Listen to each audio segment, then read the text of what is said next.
Bonjour à vous tous.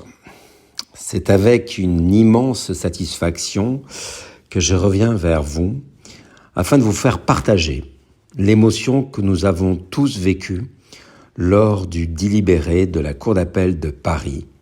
Monsieur le Président, Olivier Géron, a pendant plus de 3 heures détaillé les motivations de son arrêt, en insistant sur la gravité des fautes commises par le laboratoire Servier, mais aussi sur la gravité des séquelles de chacun d'entre vous.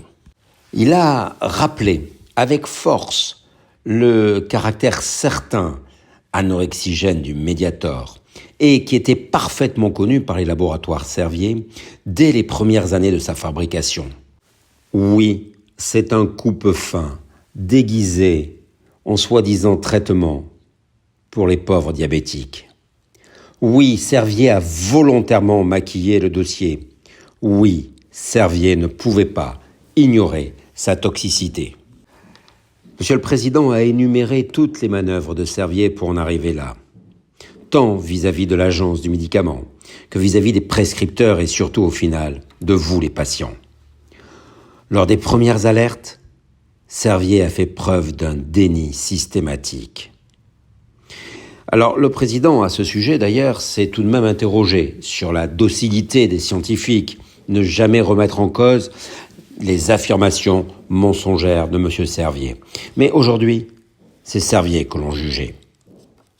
Pire, le groupe Servier, au lieu de s'interroger sur les différentes alertes et donc la nécessité de déclencher des études pour apprécier les effets secondaires du Mediator, bien non, le groupe Servier va au contraire ordonner des études avec pour seul objectif d'améliorer la commercialisation de son poison, en exposant d'ailleurs des volontaires à un danger certain.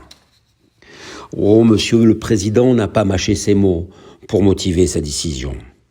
Il a donc confirmé la condamnation du groupe Servier, ainsi que de celle de M. Seta, bras droit de Servier, pour tromperie aggravée, blessure et homicide involontaire. Mais aussi, il a retenu l'escroquerie, ce qui permettra à la Cour de pouvoir sanctionner plus efficacement le groupe Servier et, entre autres, à l'obliger à verser des sommes nettement plus importantes qu'en première instance. En effet, lors du premier jugement, des condamnations de l'ordre d'un peu moins de 3 millions avaient été fixées. Aujourd'hui, il s'agit de plus de 400 millions d'euros que les laboratoires Servier vont devoir verser à la fois à l'État sous forme d'amende, mais aussi de remboursement des frais que les organismes sociaux et les mutuelles ont dû subir. Seule une sanction financière de cet ordre pouvait éventuellement avoir un impact sur un groupe comme celui de Servier. Une chose est certaine, c'est que le message envoyé à tous les laboratoires me paraît beaucoup plus significatif. On ne peut pas jouer avec la santé de ses patients. On doit avant tout se préoccuper, non pas du chiffre d'affaires que va procurer la vente d'un médicament, mais bien ses effets positifs. Cela paraît tellement évident, mais malheureusement nous le savons. Ça n'a pas toujours été le cas, et le Mediator en est un détestable exemple. Mais la condamnation n'a pas été seulement que plus sévère pour le laboratoire Servier. Il l'a été aussi pour M. Seta. Certes, la durée d'emprisonnement de 4 ans est la même que celle prononcée en première instance, mais souvenez-vous, quelle déception, 4 ans, mais 4 ans avec sursis. Aujourd'hui, la Cour a considéré que sur les 4 ans, 1 an devait être ferme, alors certes, aménagé avec un bracelet électronique et va donc lui permettre à M. Seta de rester à domicile. Mais cette sanction est autrement plus symbolique, autrement plus importante que celle prise par le tribunal. Jamais un laboratoire en France n'avait connu de pareilles sanctions. Le président, M. Géron, a insisté sur la gravité de vos séquelles. Il a même prononcé le mot de survie pour décrire votre situation. Il a rappelé également que cette attitude détestable des laboratoires Servier avait eu une conséquence gravissime en provoquant un sentiment de doute pour chacun d'entre vous et un doute bien légitime à l'égard du système de santé. Pour ce qui concerne l'évaluation de votre indemnisation, la Cour a considéré que ce qui avait été fait par le tribunal avait été bien fait. Rappelez-vous, je vous avais dit que j'étais moi aussi particulièrement satisfait des sommes obtenues devant le tribunal correctionnel de Paris pour indemniser votre préjudice moral. Il est vrai qu'il y avait peu de cas semblables à votre situation, mais généralement ce préjudice est toujours mal apprécié, mal évalué.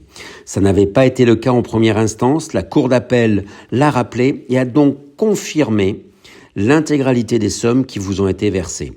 Alors, je sais que pour certains, cela va vous paraître décevant. D'abord, évidemment, aucune somme, quel qu'en soit le montant, ne pourrait effacer votre souffrance, votre angoisse.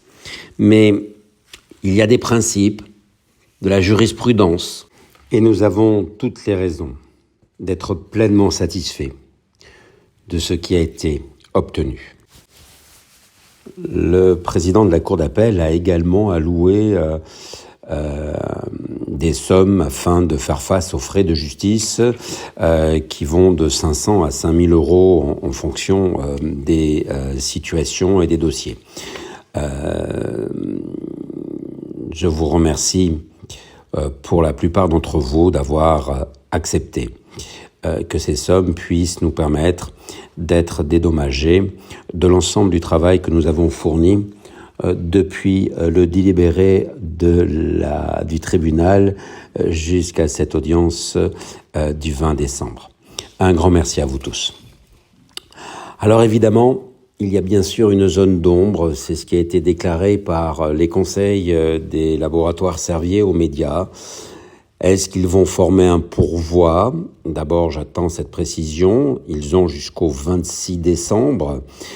Est-ce que ce pourvoi sera sur l'ensemble des chefs d'inculpation ? Est-ce qu'il sera limité seulement à l'escroquerie ? Et dans ces cas-là, il ne nous concernera absolument pas.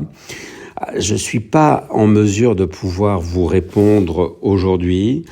Alors pour être encore une fois dans la plus grande des transparences, je ne suis pas du tout inquiet.